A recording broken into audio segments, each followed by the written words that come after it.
नमस्कार, आपका स्वागत है। दोस्तों, आज हम आपको सुनाने जा रहे हैं शनिदेव के जन्म की कथा।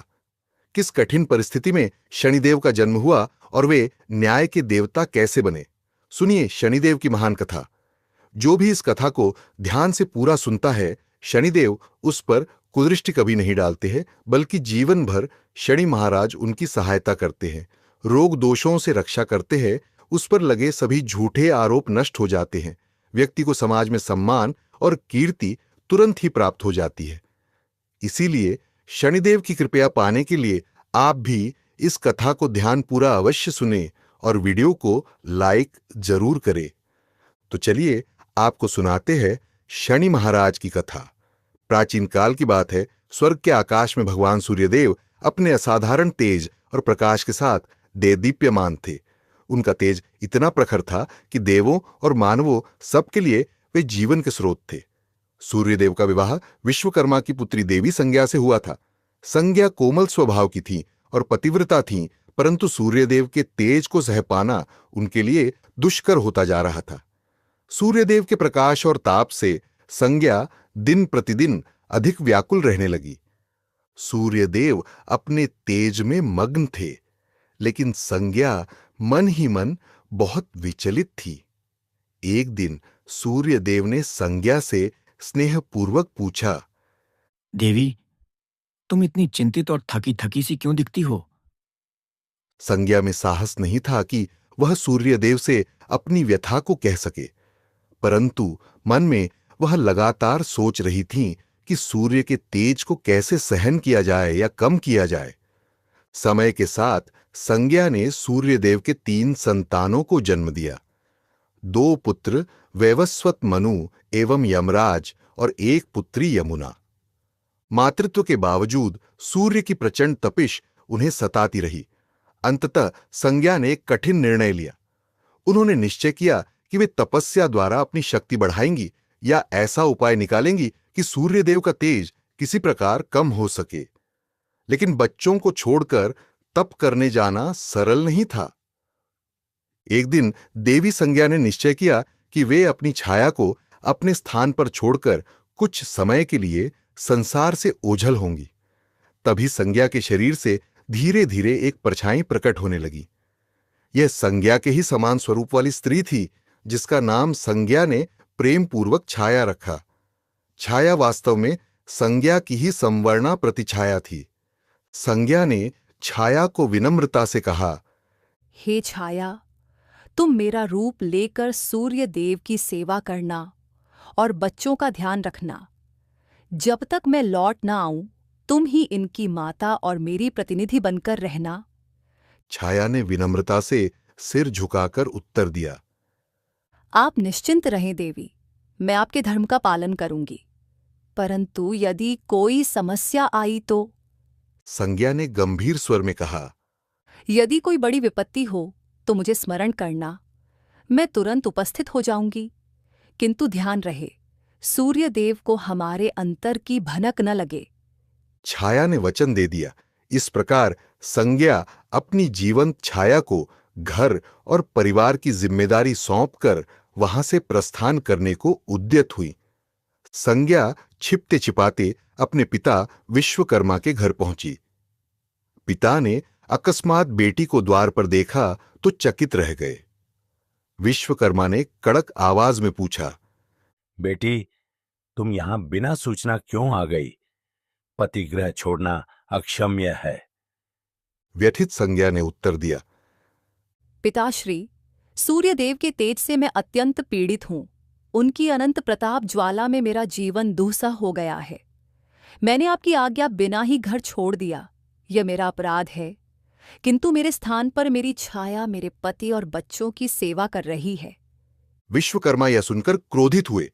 उन्होंने समझाया कि पति को बिना बताए त्यागना और पिता के यहां आना धर्म के विरुद्ध है।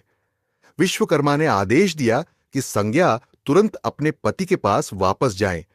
संज्ञा ने पिता की डांट तो सुन ली, पर मन में ठान लिया कि सीधे सूर्य के पास नहीं लौटेंगी। उन्होंने निश्चय किया कि पहले अपनी क्षमता बढ़ाने हेतु कठोर तपस्या करेंगी। फिर देवी संज्ञा वहां से चुपचाप निकल भागी और उत्तर कुरु के घने जंगलों में जा पहुंची। अपने रूप लावण्य के कारण किसी उपद्रव से बचने हेतु संज्ञा ने वहां एक घोड़ी अश्विनी का रूप धारण कर लिया। घोड़ी के रूप में देवी संज्ञा ने सूर्यदेव के तेज को सौम्य बनाने के उद्देश्य से कठोर तप आरंभ कर दी। वह घोर तपस्या में लीन हो गईं। सूर्योदय से सूर्यास्त तक अनवरत ध्यान, ना दिन में अन्न ग्रहण, न रात में विश्राम। संज्ञा का एकमात्र लक्ष्य था कि उनकी तपोशक्ति से कोई ऐसा समाधान निकले जिससे सूर्यदेव का तेज शीतल हो या उन्हें सहन करने की शक्ति मिले। उधर संज्ञा के महल से अचानक गायब हो जाने पर भी सूर्यदेव को जरा भी आभास नहीं हुआ कि उनकी वास्तविक पत्नी वहां नहीं है। छाया ने बड़ी कुशलता से संज्ञा के स्थान पर स्वयं को ढाल लिया था। वह संज्ञा के समान ही बोली चाली और व्यवहार करती, बच्चों की देखभाल करती और सूर्यदेव की सेवा करती थी। सूर्यदेव प्रसन्न चित्त थे कि संज्ञा अब पूर्व जैसी परेशान नहीं लग रही। उन्होंने सोचा शायद समय के साथ संज्ञा ने स्वयं को अनुकूल कर लिया है। इस प्रकार छाया के साथ सूर्यदेव का गृहस्थ जीवन सुचारू रूप से चलने लगा। समय बीतने लगा। संज्ञा के छोड़े हुए तीनों बच्चे यम, यमुना और मनु छाया को ही अपनी जननी मानकर स्नेह करने लगे थे। छाया भी उनके प्रति पर्याप्त ममता दिखाती, किंतु हृदय में वह सदा सजग रहती कि वह मूल माता नहीं है। सूर्यदेव छाया के साथ वैसे ही व्यवहार करते जैसे पहले संज्ञा के साथ करते थे। छाया मन ही मन देवताओं के देव महादेव शिव की परम भक्त थीं। संज्ञा के वचन के अनुसार वह तन मन से सूर्यदेव की सेवा तो करती, पर हृदय में भगवान शिव की आराधना प्रतिपल चलती रहती। कुछ समय बाद छाया एक दिन अप्रत्याशित रूप से स्वयं को गर्भवती अनुभव करने लगी। सूर्यदेव के तेज से वह गर्भ काफी ऊर्जावान था। छाया ने मन ही मन भगवान शिव को स्मरण किया और निश्चय किया कि वह इस गर्भस्थ शिशु के लिए कठोर तप करेगी ताकि बालक को शिव की कृपा प्राप्त हो और कोई अनिष्ट न हो।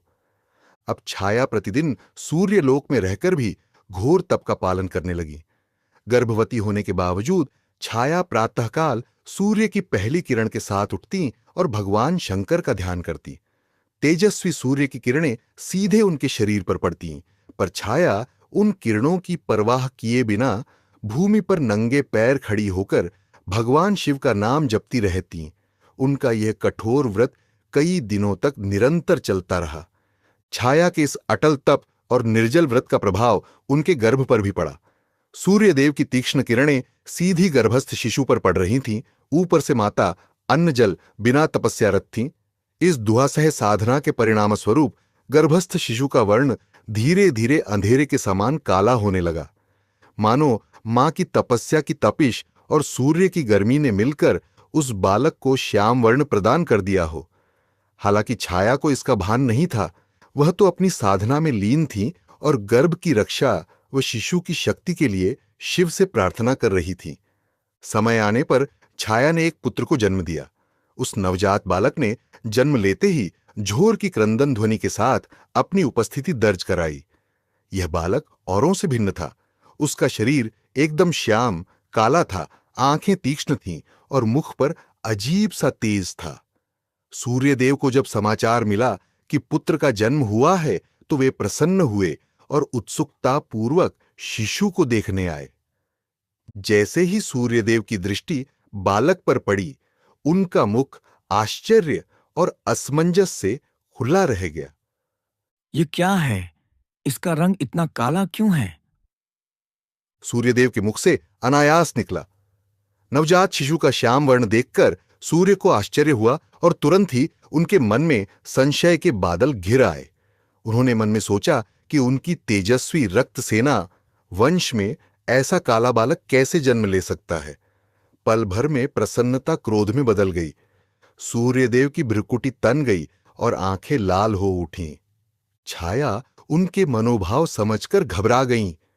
उन्होंने शांत स्वर में समझाना चाहा, हे देव, बालक का वर्ण संभवतः मेरे कारण श्याम हुआ है। गर्भावस्था में मैंने कठोर तप किया, भोजन भी नहीं किया। शिशु पर शायद उसी का प्रभाव पड़ा है। पर क्रोध में अंधे हो रहे सूर्यदेव पर छाया की बातों का कोई असर नहीं हुआ। सूर्यदेव एक कदम आगे बढ़ाए और गर्जना करते हुए बोले, झूठ मत बोलो। तुम्हें लगता है मैं अज्ञानी हूं? अवश्य ही यह मेरा पुत्र नहीं है।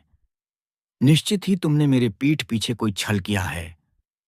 सूर्यदेव ने भरी सभा में अपनी पत्नी पर पराये पुरुष से संबंध का घिनौना आरोप लगा दिया। छाया यह सुनकर सन्न रह गई। उनके नेत्रों से अश्रुधारा बह चली। उसने हाथ जोड़कर सूर्यदेव को विश्वास दिलाने की चेष्टा की। स्वामी, ऐसा अनर्थ मत कहिए। मैंने सदा आपकी सेवा की है, आपका अनादर कभी नहीं किया। यह बालक आपका ही अंश है। लेकिन सूर्यदेव क्रोधांध थे। उन्होंने दासी सेवकों को आदेश दिया, इस स्त्री को और इसके काले बालक को महल से दूर ले जाओ। मैंने इसे अपना मानकर भूल की। सूर्यदेव ने नवजात को स्वीकारने से इनकार करते हुए छाया को तिरस्कार पूर्वक त्याग दिया। अपने ही पति के मुख से ऐसे कठोर वचन सुन छाया को मानो वज्रपात सा हुआ। उनकी आंखों से आंसू बहने लगे। उधर नवजात शिशु, जिसे अपमान का पूरा आभास तो नहीं था, लेकिन मां के हृदय विदारक रुदन ने उसे व्याकुल कर दिया। वह भी जोर जोर से रोने लगा। तभी सूर्यदेव ने क्रोधित नजरें उस बच्चे पर डाली। उनकी आंखों में अब भी संदेह और घृणा थी। आश्चर्यजनक रूप से उसी क्षण बालक ने रोना बंद कर दिया और धीरे से अपनी आंखें खोल दी। उस शिशु की कोमल आंखों में अचानक एक भीषण अग्नि सी दैवी ज्वाला प्रकट हुई। यह बालक साधारण नहीं था, वह जन्म से ही तपस्विनी माता की शक्ति लेकर आया था। उसने अपलक अपने पिता सूर्यदेव की ओर घूर कर देखा। जैसे ही शिशु की क्रोधित दृष्टि सूर्यदेव पर पड़ी, सूर्यदेव तीव्र पीड़ा से चिल्ला उठे। उनकी स्वर्णकांत देह मानो कोयले सी काली पड़ने लगी। उस दग्ध दृष्टि का प्रभाव इतना भयंकर था कि सूर्यदेव का संपूर्ण शरीर काला पड़ गया और उनका तेज मंद होते होते अंततः बुझसा गया। चारों ओर अंधकार छा गया, मानो सूर्यास्त के बाद अंधेरी रात उतर आई हो। सूर्यदेव के रथ के घोड़े भी एकदम थम गए। सूर्य का दिव्य रथ आकाश मार्ग में रुक गया। इस अप्रत्याशित घटना से संपूर्ण सृष्टि में हाहाकार मच गया। दिन में ही तमिसरा अंधकार फैल गया। प्राणी भयभीत हो उठे। देवताओं ने चिंतित होकर इधर उधर देखना शुरू किया कि सूर्यदेव को क्या हो गया है। सूर्यदेव अत्यंत व्यथित थे। उनका उज्ज्वल स्वरूप नष्ट हो चुका था और उनके अश्व आगे बढ़ने को तैयार न थे। उन्हें तभी अपनी भूल और कठोर शब्दों का आभास हुआ। अंधकार में घिरे सूर्यदेव को अपनी गलती पर ग्लानि होने लगी। वे समझ गए कि जिस बालक को उन्होंने ठुकराया है वह साधारण नहीं बल्कि अत्यंत शक्तिशाली है। अपने अपमानित पुत्र और पत्नी को देख उन्हें एहसास हुआ कि क्रोध में उन्होंने अक्षम्य कार्य किया है। विवश होकर सूर्यदेव ने आर्त स्वर में त्राहि पुकार लगाई, हे महादेव, मेरी सहायता करें। मुझसे भारी भूल हुई है। सूर्यदेव की करुण पुकार सुन समस्त लोकों के स्वामी भगवान शिव तत्काल प्रकट हो गए। एक दिव्य ज्योतिपुंज प्रकट हुआ और उसके मध्य भगवान शंकर अपने वृद्ध मुद्रा में प्रकट हुए। त्रिशूल और चंद्रमा को धारण किए नीलकंठ भगवान शिव के दर्शन पाकर सूर्यदेव, छाया और वहां उपस्थित समस्त दास देवता हाथ जोड़कर नतमस्तक हो गए। छाया ने शिशु को गोद में उठा लिया था। अब वह बालक शांत था। उसकी आंखों में अपने आराध्य शिव के दर्शनों से एक उज्ज्वल चमक थी। भगवान शिव ने पहले अपनी आंखें बंद कर लीं और ध्यान द्वारा संपूर्ण घटना को देखा। फिर उन्होंने कठोर स्वर में सूर्यदेव से कहा, हे सूर्यदेव, क्रोध और अहंकार में आकर तुमने अपनी पत्नी छाया और अपने नवजात पुत्र का बड़ा अपमान किया है। तुमने छाया के चरित्र पर संदेह करके अन्याय किया है। सूर्यदेव लज्जा के मारे सिर झुकाए खड़े थे। शिवजी ने आगे कहा, यह बालक वास्तव में तुम्हारा ही पुत्र है। इसका वर्ण श्याम इसलिए है क्योंकि गर्भकाल में छाया ने कठोर तपस्या कर मेरी उपासना की और तुम्हारे तेज को बिना किसी संरक्षण के सहा, जिससे बालक का रंग काला हो गया। इसमें छाया का कोई अपराध नहीं, बल्कि प्रशंसा योग्य धैर्य है। सूर्यदेव ने कांपते हुए स्वर में उत्तर दिया, हे महादेव, मुझसे भारी भूल हो गई। मैंने क्रोधवश इन दोनों को बहुत कष्ट दिया। कृपा कर मुझे क्षमा करें और अपना तेज वापस प्रदान करें। सूर्यदेव ने विनम्रतापूर्वक छाया और बालक की ओर देखकर कहा, मैं अपने कटु शब्द वापस लेता हूं। छाया, तुम निरपराध हो और ये बालक निश्चय ही मेरा ही पुत्र है। सूर्यदेव को पश्चाताप करते देख भगवान शिव का क्रोध शांत हुआ। उन्होंने अपने हाथ से आशीष देते हुए सूर्यदेव को पुनः तेजस्वी रूप प्रदान किया। उनकी काली पड़ी देह फिर से सुनहरे तेज से चमकने लगी और अंधकार चीरता हुआ प्रकाश चारों दिशाओं में फैल गया। सूर्यदेव के रथ के अश्व भी पुनर्जीवित होकर गति से दौड़ने लगे। सृष्टि फिर से प्रकाशमान हो उठी। सूर्यदेव ने तुरंत छाया और अपने पुत्र को गले से लगा लिया। सूर्य ने कहा, छाया, तुमने जो तप किया उससे हमारे पुत्र को अद्भुत शक्ति मिली है। मैं तुम्हारा ऋणी हूं और अपने आचरण पर अत्यंत लज्जित हूं। छाया के नेत्रों से आनंद के आंसू बहने लगे। उन्होंने सूर्यदेव को क्षमा कर दिया। नन्हा शिशु भी मानो मुस्कुरा रहा था। पिता का स्नेह पाकर वह प्रसन्न था।